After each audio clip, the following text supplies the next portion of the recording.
Hola, ¿qué tal, amigos de María Visión? ¿Cómo están todos ustedes? Mi nombre es Manuel Ocampo Ponce y como siempre contentísimo de que nos permita entrar a sus hogares para compartir todas estas enseñanzas de la Iglesia Católica, nuestro patrimonio espiritual, cultural. Este es su programa Concilios y el día de hoy pues nos vamos a dedicar a la conclusión de este documento tan importante del Concilio Vaticano II, que es la Constitución Pastoral sobre la Iglesia en el Mundo Actual, Gaudium et Spes, Gozo y Esperanza. Así que bueno, como siempre, bienvenidos, comenzamos.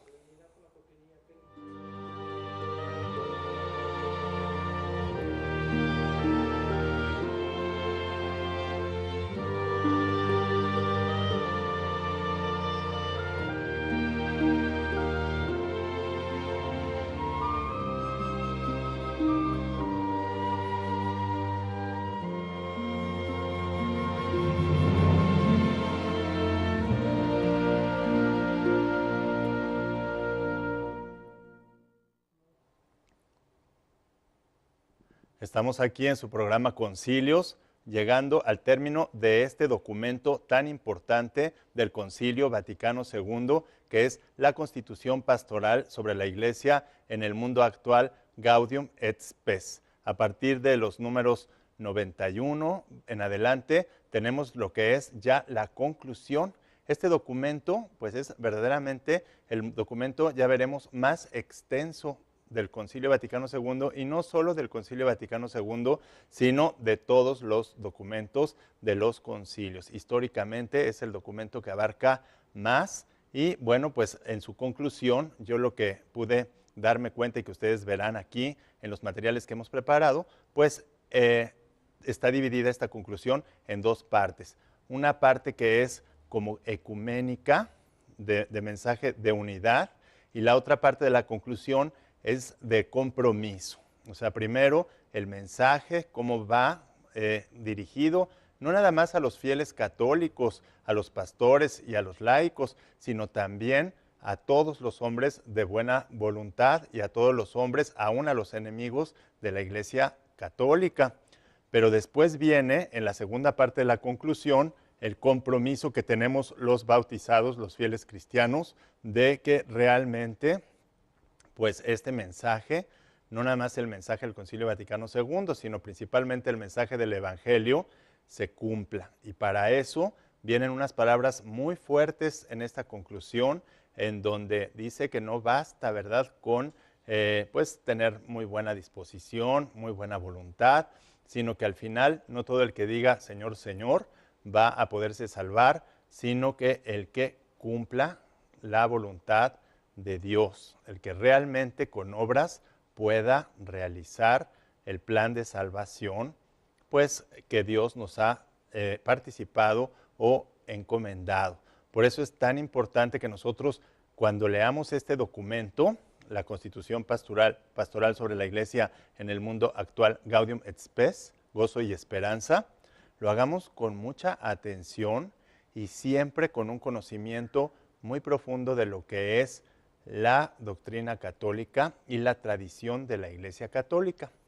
Es un documento muy novedoso porque además pues trae este mensaje ecuménico, este mensaje en donde se presenta cuál es la misión de la Iglesia Católica hacia afuera, hacia el mundo. Si recordamos nosotros, hay otro documento que es la Lumen Gentium, que es una constitución dogmática, donde trata todo el problema de la Iglesia, pero hacia adentro de la misma Iglesia. Y ya al final de la elaboración de este documento, empezaron a salir algunos aspectos de la Iglesia hacia afuera que hicieron que después se separara ya en los años 1964 y 65, que se separara y se hiciera un solo documento, que fue la Constitución Pastoral sobre la Iglesia en el Mundo Actual, Gaudium et Spes, y que además fuera el documento más grande porque trata exactamente de esta problemática de la Iglesia que se enfrenta a un mundo al mundo actual, pero no al mundo actual de ahorita, sino de los años 60. Por lo tanto, pues presenta varias características muy, muy peculiares este documento, tanto por su extensión, que les digo que fue el más extenso, tanto por decir, ¿verdad? Poner en su nombre o en su título la iglesia en el mundo actual. ¿Actual por cuánto tiempo? Los 60 rápidamente pasaron y sin embargo vamos viendo a más de 50 años del Concilio Vaticano II cómo hay una perenne validez de muchos de los temas que vienen ahí. Una esperanza, ¿verdad?, de la unidad de todos los hombres unidos por el Evangelio. Viene muy clara la misión de la Iglesia Católica, que es iluminar todo el orbe con el Evangelio. Fíjense, iluminar todo el orbe, todo el mundo con el Evangelio. Y luego lograr la unidad de todos los hombres en el Evangelio, en una sola doctrina, en una sola fe. Esa es la misión de la Iglesia Católica. Si nosotros reflexionamos o pensamos bien que realmente esta es la misión de la Iglesia y que nosotros somos la Iglesia, somos el pueblo de Dios, somos el cuerpo de Cristo, entonces es a través de nosotros que esto se debe realizar. Y hay que cuestionarnos, ¿verdad?, a 50 o más años del Concilio Vaticano II, realmente nosotros como individuos, porque aquí lo dice así, como individuos y como iglesia, ¿qué hemos hecho para responder a este mandato tan importante que es de iluminar todo el orbe con el mensaje del Evangelio y lograr esta unidad de todos los hombres? Realmente hemos trabajado en eso. Personalmente, tengamos la edad que tengamos, estemos en donde estemos, tengamos o no tengamos una profesión, pero tengamos o no tengamos trabajo, pero ¿qué hemos realizado nosotros? ¿En qué hemos invertido nuestro tiempo? Porque es muy fácil criticar, ¿verdad? Y decir, es que llevamos más de 2000 años y la mayor parte de la gente del mundo actual pues no ha conocido el Evangelio. De 7,000 millones de habitantes, solo 1,200 millones son bautizados, y los otros, ¿qué ha sucedido con ellos? Pues nosotros somos los responsables, y además viene aquí en esta conclusión que hemos de dar cuenta a Dios de eso. Nosotros vamos a tener que dar cuenta.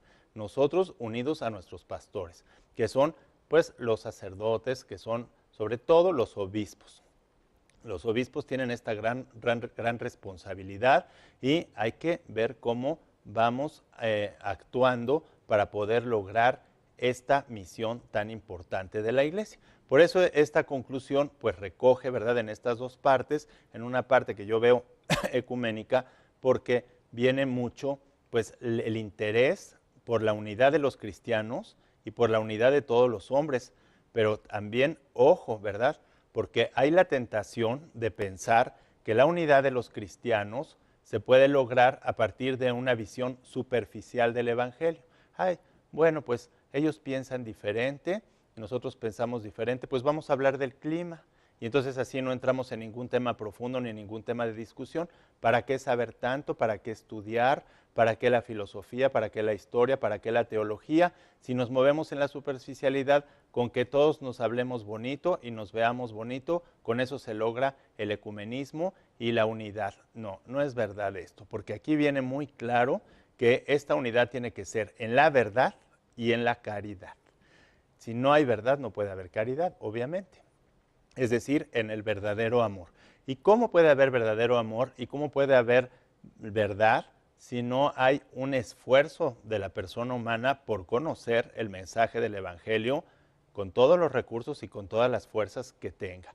Y luego, a partir de esto, ¿por qué no? Entonces sí, buscar el diálogo con los demás. Pero si tú ni siquiera conoces tu fe, si ni siquiera conocemos el Evangelio con la suficiente profundidad y nos ponemos a dialogar, acabamos o peleándonos o aceptando un cóctel de ideas como si se nos metiera un panal de avispas en la cabeza. Pero vamos a un corte y regresamos.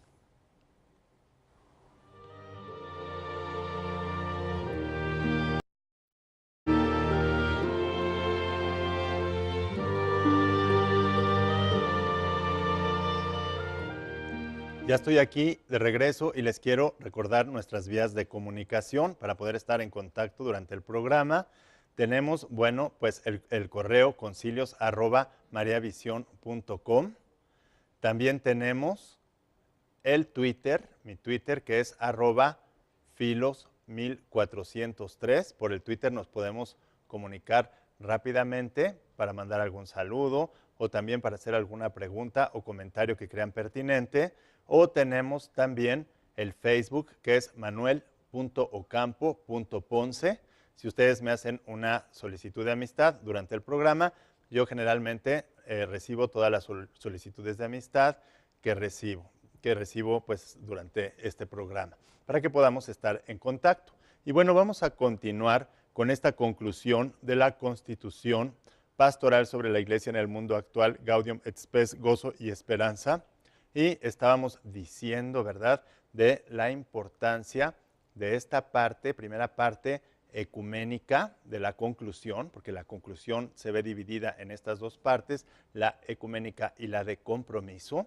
Y en esta parte ecuménica, lo delicado que es que los católicos comprendamos esto superficialmente. Es decir, que no veamos que para abrirse al diálogo, para lograr comprender las diferencias que son legítimas con otros cristianos y las que no son legítimas también, porque hay de una diversidad legítima incluso dentro de la misma Iglesia Católica. Pensemos simplemente que no es lo mismo, a lo mejor, la renovación carismática, el camino neocatecumenal, no es lo mismo. O sea, hay una diversidad dentro de la misma Iglesia Católica. No es lo mismo una Iglesia Católica oriental que una occidental. Y hay diferencias que son legítimas y que nosotros debemos conocer como católicos, y hay otras que son ilegítimas. Hay unos que son amigos de la Iglesia y otros que son enemigos. Y este documento se dirige a todos, absolutamente a todos, con la misma intención que tuvo el mismo Cristo, de unirnos a todos. Por lo cual, pues tiene que haber varios elementos aquí. El primer elemento es un conocimiento profundo de nuestra fe, como lo dice aquí, la verdad, ¿sí? En la verdad debe haber esta unidad, este diálogo en la verdad y en la caridad del Espíritu Santo, en el verdadero amor. Una vez que tú tienes claras cuáles son las diferencias legítimas y cuáles son las ilegítimas, entonces tú puedes ya aceptar al hermano, ¿verdad? Y rechazar los errores. Siempre hay que aceptar a la persona y rechazar pues el mal, rechazar el pecado. Decía San Agustín de Hipona, hay que amar al pecador y odiar o aborrecer el pecado. Eso es lo que tenemos que hacer con estos intentos ecuménicos y de unidad, porque si nos vamos por el camino de la superficialidad, pues acabamos destrozando toda la tradición de la Iglesia Católica y el mismo mensaje cristiano, moviéndonos en el relativismo, en el sincretismo y en la superficialidad. Pero para que ustedes escuchen bien de palabras vivas de los padres conciliares, lo que está en este documento en donde vienen estos decretos de los padres conciliares, hemos preparado con mucho cariño un material que espero disfruten. Vamos al material.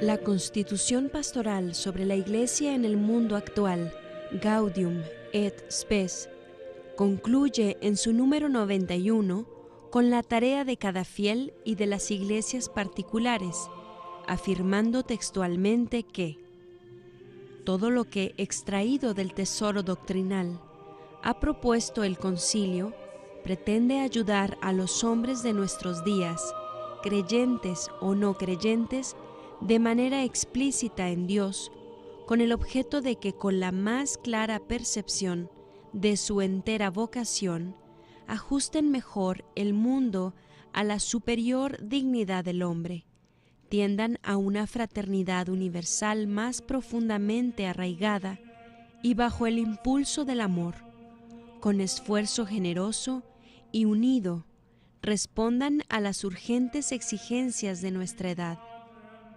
Ante la inmensa diversidad de situaciones y de formas culturales que existen hoy en el mundo, esta exposición, en la mayoría de sus partes, presenta deliberadamente una forma genérica.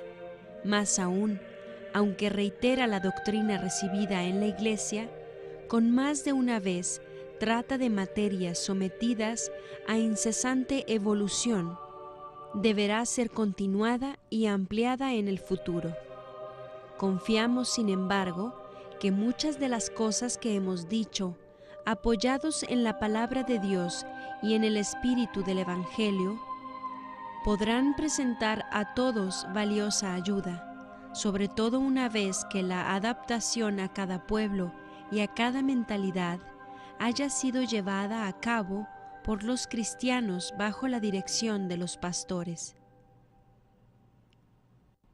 Y en el número 92 se refiere al diálogo entre todos los hombres con las siguientes palabras textuales: la Iglesia, en virtud de la misión que tiene de iluminar a todo el orbe con el mensaje evangélico y de reunir en un solo espíritu a todos los hombres de cualquier nación, raza, cultura, se convierte en señal de la fraternidad que permite y consolida el diálogo sincero, lo cual requiere en primer lugar que se promueva en el seno de la Iglesia la mutua estima, respeto y concordia, reconociendo todas las legítimas diversidades para abrir, con fecundidad siempre creciente, el diálogo entre todos los que integran el único pueblo de Dios, tanto pastores como fieles. Los lazos de unión de los cristianos son mucho más fuertes que los motivos de división entre ellos. Haya unidad en lo necesario, libertad en lo dudoso, caridad en todo. Nuestro espíritu abraza al mismo tiempo a los hermanos que todavía no viven unidos a nosotros en la plenitud de comunión, y abraza también a sus comunidades. Con todos ellos nos sentimos unidos por la confesión del Padre y del Hijo y del Espíritu Santo, y por el vínculo de la caridad, conscientes de que la unidad de los cristianos es objeto de esperanzas y deseos hoy, incluso por muchos que no creen en Cristo.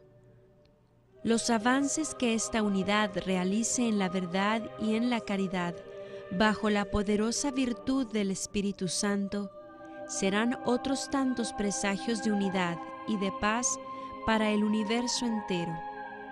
Por ello, con comunión de energías y en formas cada vez más adecuadas, para lograr hoy con eficacia este importante propósito, procuremos que, ajustándonos cada vez más al Evangelio, cooperemos fraternalmente para servir a la familia humana, que está llamada en Cristo Jesús a ser la familia de los hijos de Dios.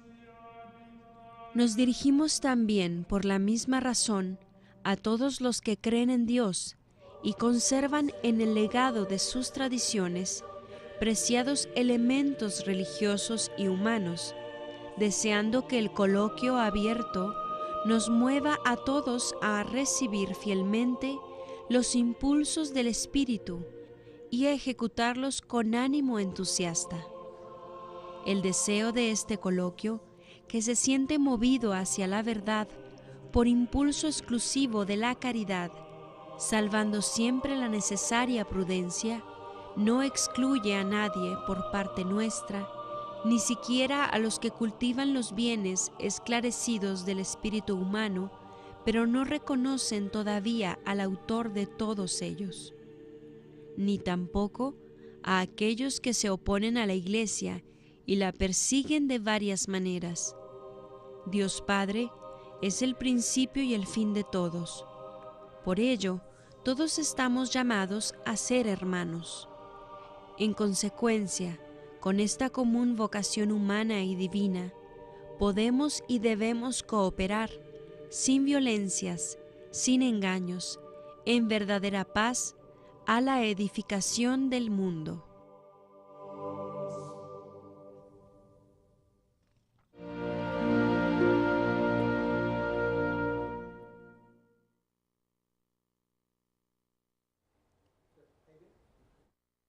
Ya escuchan ustedes qué hermoso está este documento, esta conclusión. Todavía no termina la conclusión, pero ya ven que está dividida en esta parte, que es una parte que yo le he denominado pues ecuménica, de diálogo, pero que tiene puntos muy precisos en lo que se refiere sobre todo a la unidad, unidad en lo necesario. ¿Qué quiere decir unidad en lo necesario? Hay cuestiones de la realidad que son necesarias, es decir, que tienen que ser así y no pueden ser de otra manera. Estas cuestiones son completamente inopinables, no están sujetas a la opinión de las personas. Las tenemos que aceptar. Es como, por ejemplo, en la ciencia, 2 más 2 igual a 4. Es algo que tenemos que aceptar y que si alguien no está de acuerdo, bueno, pues esa persona tiene que ajustarse a la realidad y no la realidad a la persona. Por eso es que el documento es tan preciso en decir que hay que tener unidad en lo necesario, ¿sí? Hay que tener también libertad en lo dudoso. Bueno, la duda es un estado de la mente frente a la verdad en la que tanto para afirmar como para negar hay el mismo número de razones. Y entonces la duda es suspender el juicio. Y entonces se suspende y no se puede actuar por lo mismo que se suspende. Sin embargo, aquí también se refiere a lo que es opinable, que es otro estado de la mente frente a la verdad. Lo opinable está sujeto de opinión y entonces, como es opinable, pues ahí sí hay libertad para aceptar o no aceptar. A lo mejor a nosotros no nos gusta algo y a otros sí, pero es algo que está sujeto a opinión y como es el terreno del opinable, entonces ahí sí podemos opinar. Y sobre todo también, pues, que debe prevalecer sobre todo la caridad, es decir, el verdadero amor a los demás. Acuérdense que la caridad es una virtud sobrenatural infusa que consiste en amar primeramente a Dios, luego a nosotros mismos y luego al prójimo como Dios nos ama. Si nosotros no entendemos el amor, no podremos entender este documento, no podremos entender por qué tiene tanto celo en dirigirse incluso a los enemigos como lo hizo Cristo. Recuerden cuando Cristo estaba siendo crucificado, como aún cuando Pedro quiso tomar pues alguna acción en contra de los que estaban agrediendo al mismo Jesús, él curó a la persona que había sido lastimada por Pedro. Entonces, a veces nos falta mucha reflexión para ponernos, ¿verdad?, en el lugar del Evangelio, en lo que Cristo ha pedido. Y lo que nos ha demostrado con su ejemplo, hay que reflexionar mucho más y hay que saborear estos documentos del Concilio Vaticano II, porque a medida que yo he estado reflexionando y profundizando en ellos, veo cuánta distorsión hay, cuánta gente que yo creo que no los ha leído, o si los ha leído muy mal, ha dicho toda clase de cosas que en realidad hemos estado viendo a lo largo de todos estos programas que hemos tenido sobre el Concilio Vaticano II, pues no es lo que a veces la gente ha malentendido. Por eso tenemos que reflexionar muy bien y ver que este sentido ecuménico es justo vivir, como lo dijo ahí ahorita, sí vieron esa frase donde venía vivir más plenamente el Evangelio, que cada vez el Evangelio sea mejor comprendido, no hacer del Evangelio en lo que nosotros queramos y darle cualquier connotación. Bueno, yo quiero mandar saludos porque rápidamente aquí a Patricia Ávila, a Alison Díaz, a Israel Rax, a Gerardo Segovia, a María Teresa Cervantes, porque nos están viendo aquí. Alguna persona aquí, que ahorita perdí su nombre, me pregunta sobre la traducción. Dice que él tiene otra traducción. Acuérdense que los documentos del Concilio Vaticano II, Dago Anaya, también saludos a Lupe Curiel, pero Dago Anaya nos pregunta que él tiene otra traducción distinta. Claro, los documentos, bueno, fueron escritos en latín primeramente, después se tradujeron al italiano y a todas las lenguas. Entonces sí podemos encontrar traducciones distintas, unas a lo mejor más fieles en alguna parte, otras en otra, pero al final debe decir lo mismo, ¿sí? Porque acuérdense que la traducción pues no es tan sencilla, pero una vez que tiene ya la autorización, ¿verdad?, de la autoridad de la Iglesia, entonces no hay problema con que sean distintas traducciones. Pero vamos a un corte y regresamos con más. No se vayan.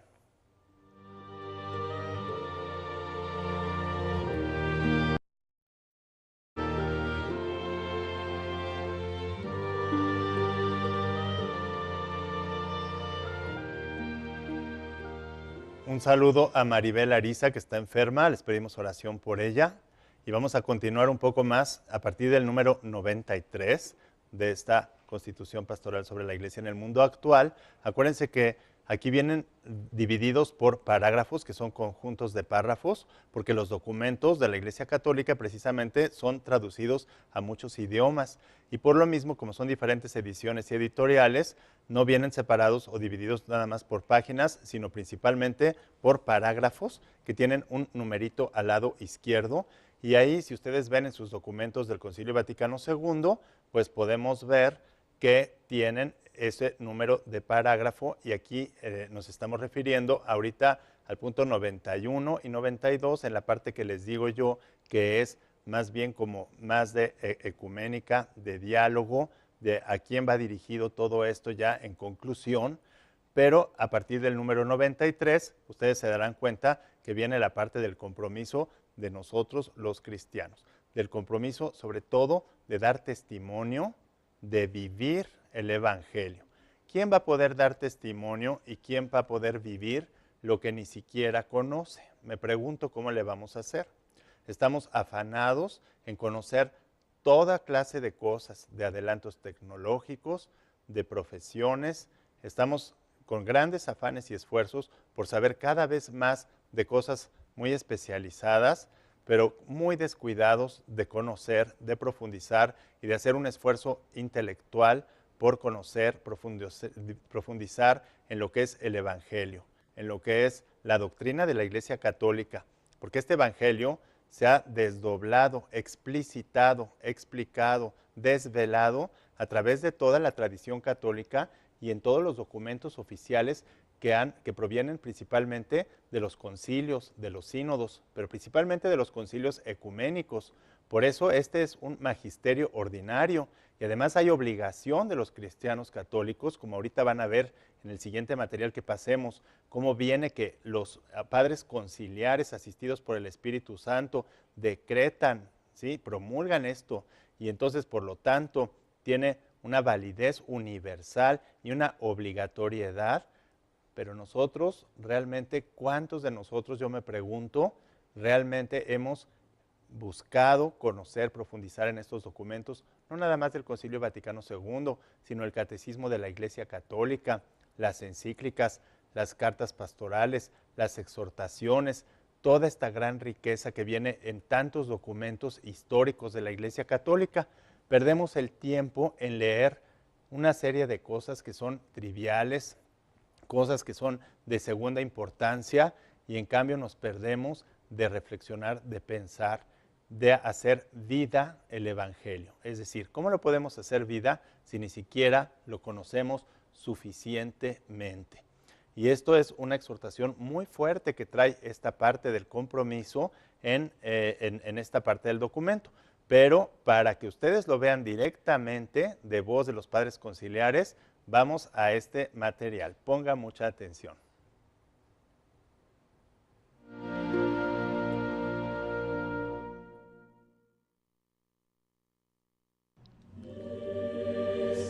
Continuando con la conclusión de la Gaudium et Spes, el parágrafo número 93 se refiere a la edificación del mundo y orientación de éste a Dios, y al respecto afirma textualmente que los cristianos, recordando la palabra del Señor, en esto conocerán todos que sois mis discípulos, en el amor mutuo que se os tengáis.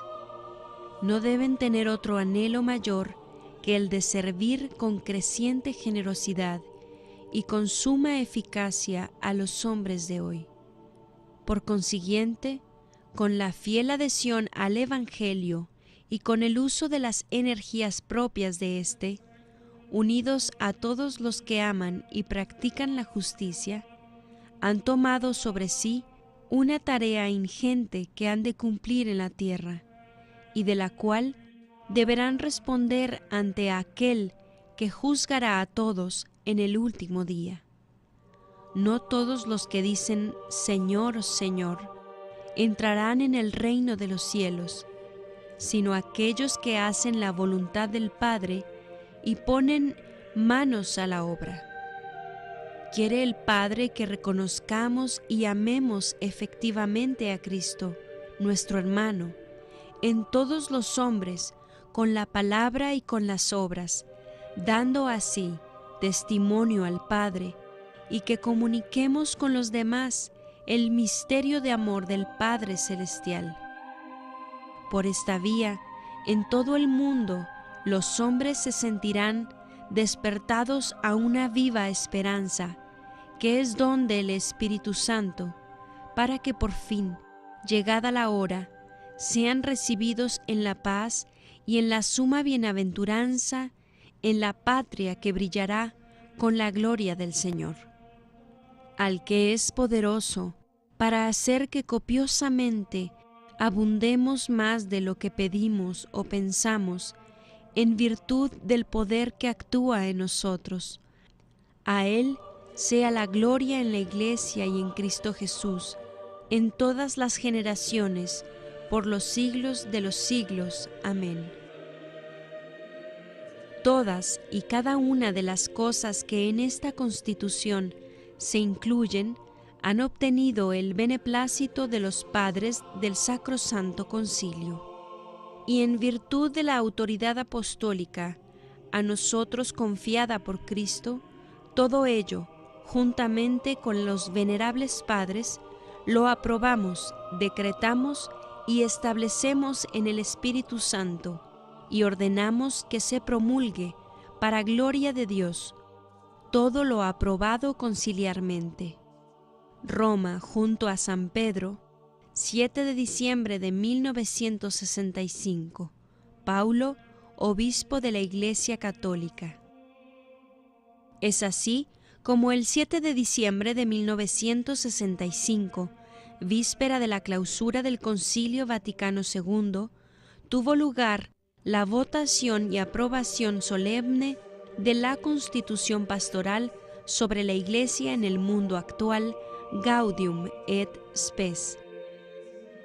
El texto aprobado por el Concilio es un documento doctrinal con muchas características que lo hacen especialmente original.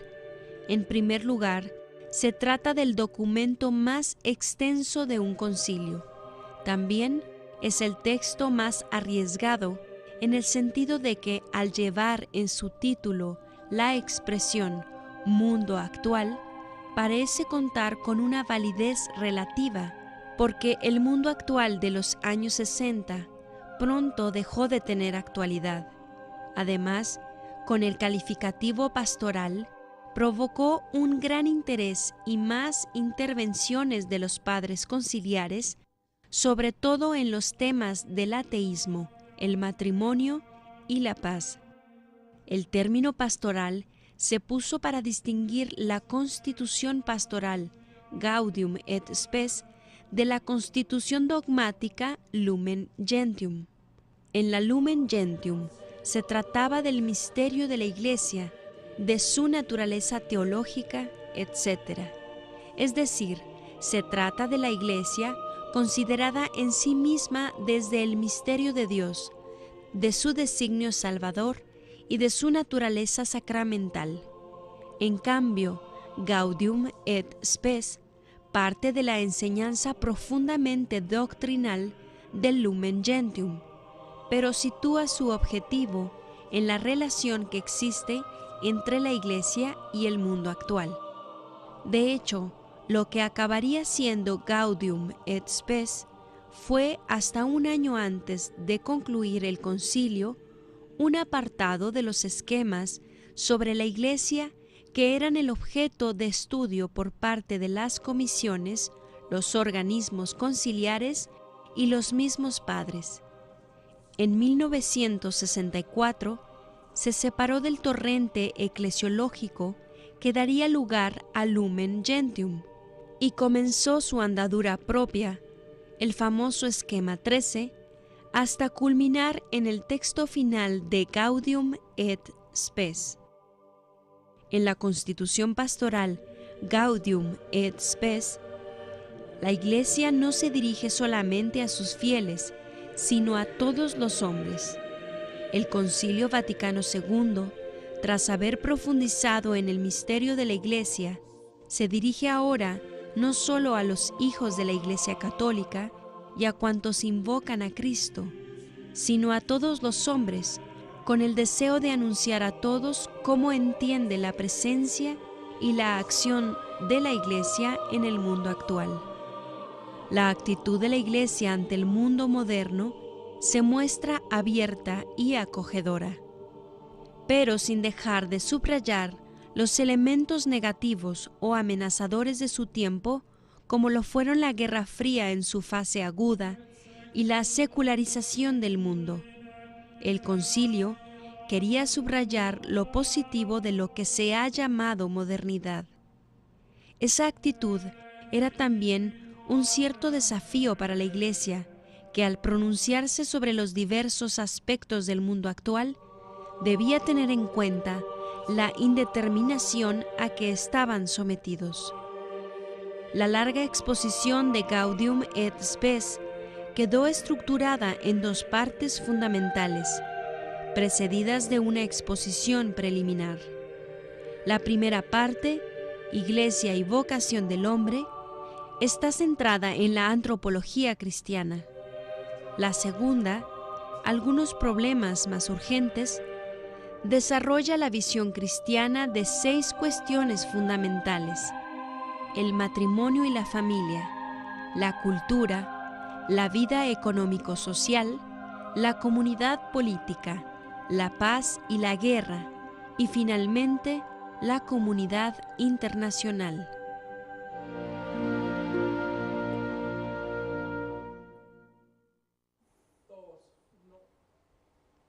Importantísimo este documento del Concilio Vaticano II. Ya ven cuántas cosas, cuánta riqueza, y yo me pregunto,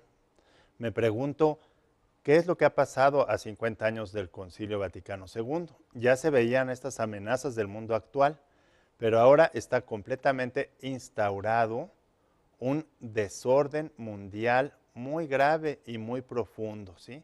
Estas amenazas que veía el concilio de secularización se han convertido en una verdadera desacralización, es decir, de quitarle todo lo sagrado al mundo y de un mundo que le ha dado prácticamente la espalda a Dios, como lo vemos cotidianamente todos los días en nuestras estructuras económicas, políticas, prácticamente en la mayoría de los medios de comunicación, bueno, en fin, en todas las actividades que el hombre realiza. Organizaciones internacionales en las que el mismo Concilio Vaticano II veía con esperanza anhelos de unidad, de fraternidad mundial, se han dedicado a promover las peores aberraciones. Hablemos simplemente de lo que se ha promovido a través de la Organización de las Naciones Unidas, de organismos como la UNESCO, de los países más aparentemente desarrollados y poderosos del mundo, que ahora promueven abortos, eutanasias, disolución de la familia, una serie de cosas sin dejar de nombrar los sistemas políticos capitalista y comunista sobre los que se ha desarrollado toda la actividad moderna y contemporánea. Un desorden verdaderamente gravísimo en el que ya día a día vamos viviendo las consecuencias en los cambios en las constituciones, en los cambios en la educación de las personas, con resultados verdaderamente funestos. Qué importante, y por eso en su momento el Papa Benedicto XVI nos exhortó a los católicos a profundizar en estos documentos del Concilio Vaticano II y en el Catecismo de la Iglesia Católica, porque verdaderamente, si reflexionamos, estamos lejos de todas estas aspiraciones que algún día tuvo la Iglesia y que además formuló, como lo hemos visto, solemnemente. Vamos a un corte y regresamos. No se vayan.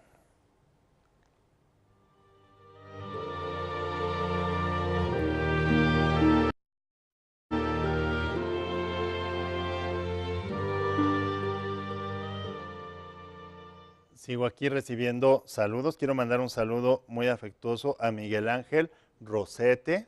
Quiero mandarle también a Mónica Morales, a Adriana Luna Hernández, a la doctora María del Carmen Elizundia Ponce, al padre Ender Artigas y a los seminaristas del Seminario Sagrado Corazón en Trujillo, en Venezuela.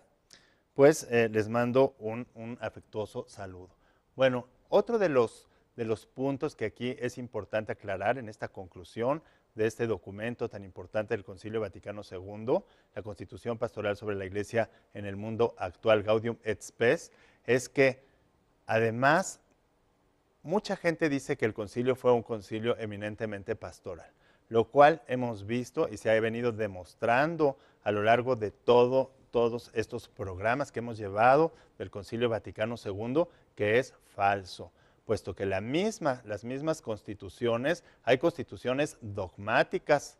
Tenemos la Dei Verbum y la Lumen Gentium, que son dogmáticas, y aún dentro de esta constitución pastoral hay dos partes, una dogmática y una pastoral, y viene toda la doctrina y la concepción antropológica, que además trata problemas del hombre como individuo, como persona. Define muy bien al individuo, a su carácter natural, de la familia, de la sociedad, y luego a problemas económicos, a la cultura, a la política, a la economía, cuestiones que son importantísimas y que no tienen nada que ver exclusivamente con lo pastoral. Porque acuérdense que lo pastoral es lo práctico, cómo aplicamos, y la mejor práctica es una buena teoría. Nadie puede aplicar si no hay principios sólidos y fundamentales que nosotros tenemos que asimilar. Acuérdense que el ser humano tiene dos facultades superiores principales, que son el intelecto, que sirve para conocer, y la voluntad para amar. Nadie ama lo que no conoce.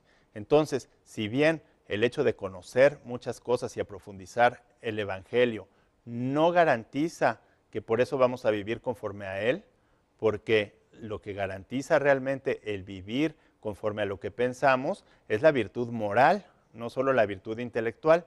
Pero esta virtud moral, que es sobre todo la prudencia, la justicia, la fortaleza y la templanza, aunque la prudencia es intelectual y moral, y viene aquí mencionada en este documento, que hay que ser prudentes en el diálogo con los demás, ¿verdad? Muy prudentes para no caer, como les decía, en el sincretismo o en el eclecticismo. Pero sí que estas virtudes morales suponen el conocimiento que les dan las virtudes intelectuales de esta doctrina que hemos de ser viva, porque lo dice muy claro, que en eso los reconozcan a ustedes, en cómo se aman, en cómo viven el Evangelio, pero no podemos vivir lo que no conocemos. Nadie puede vivir lo que no conoce. Así que, pues hemos saboreado muchísimo este documento. Ya tendremos programas dedicados, como hemos terminado las 4 constituciones del Concilio Vaticano II, vamos a tener un programa de cada una de las constituciones con una síntesis muy sucinta, muy pequeña, de cada uno de estos documentos de las constituciones. Pero además están las declaraciones y los decretos, porque el concilio fue muy grande. Por eso es tan importante que nosotros lo conozcamos, sobre todo los católicos. Fíjense, va dirigido a todos, ni siquiera nada más a los fieles. Y si ni siquiera los fieles lo podemos conocer a suficiente profundidad, pues ¿de qué sirvió todo este esfuerzo tan grande? Muchas veces dentro de la misma iglesia, de las iglesias particulares, que son las diócesis o las iglesias orientales, pues hay un desconocimiento total o una falta de conciencia para hacer todo lo posible para que esto se viva, se cumpla y tenga los efectos, la eficacia que Dios espera a través de estas asambleas ecuménicas, es decir, de toda la iglesia, en donde el Espíritu Santo pues es el que tiene siempre la última palabra. Sin embargo, hemos llegado al final del programa. El tiempo, como siempre, vuela. Les doy muchísimas gracias por permitirnos entrar a sus hogares. A nombre de mis compañeros, de Ariel, que está aquí en las cámaras, de don Francisco también a nombre de Jaime, que está en la cabina, también a nombre de los que están en producción, porque en producción pues se hacen estos materiales que nosotros les presentamos con mucho cariño, y bueno, pues es todo un equipo también, pues las que están en maquillaje, etcétera. Les mandamos un afectuoso saludo y los esperamos. No se vayan, sigan con la programación de María Visión y hasta la próxima.